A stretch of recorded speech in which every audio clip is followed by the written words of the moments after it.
একটি শীতল রাতে গ্রামের পাশে একটা পুরনো বট গাছের নিচে মেঘের মতো কালো কুয়াশা জমতে শুরু করলো। গাছটি দীর্ঘদিন ধরে গ্রামের মানুষের মনে আতঙ্কের উৎস ছিল। গ্রামের বয়স্করা বলতো, গাছটির নিচে রাতে কাউকে যেতে দেখলে সে আর ফিরে আসে না। অনেকেই বিশ্বাস করতো যে সেখানে একটি ভূত থাকে, যার নাম ছিল অমাবস্যা। গ্রামের এক তরুণ, রাকেশ, এসব কথা বিশ্বাস করতো না।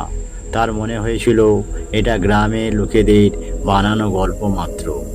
একদিন সে সাহস করে রাতের বেলায় বটগাছের নিচে যাওয়ার সিদ্ধান্ত নিল।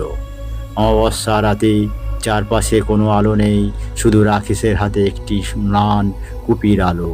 সে গাছের দিকে এগিয়ে গেল এবং মনে হলো যেন তাকে কেউ ডাকছে।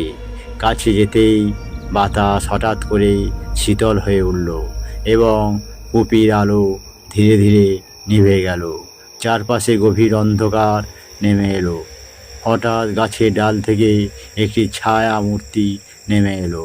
রাকেশের শরীরটা কাঁপতে শুরু করলো, কিন্তু সে স্থির দাঁড়িয়ে থাকলো। ছায়া মূর্তিটি আস্তে আস্তে রাকেশের দিকে এগিয়ে এলো এবং তার কানে ফিস ফিস করে কিছু বলল। রাকেশের মুখ থেকে কোনো শব্দ বের হলো না, তার মুখে শুধু ভয়ের ছাপ।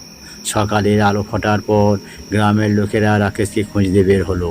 সবাই গিয়ে দেখে গাছের নিচে রাকেশ অচেতন অবস্থায় পড়ে আছে। তার চেহারা ভয়ে বিবর্ণ, চোখগুলো খোলা, কিন্তু তার দেহে কোনো প্রাণ নেই। কেউ জানলো না রাকেশের সাথে সেই রাতে ঠিক কী ঘটেছিল। এরপর থেকে গ্রামের মানুষরা আর কখনো সেই বটগাছে যাওয়ার সাহস করেননি। গাছটির নিচে যে অমাবস্যা রাতের ভূত ছিল, তার কথা গ্রামের লোকেরা চিরকাল মনে রাখলো।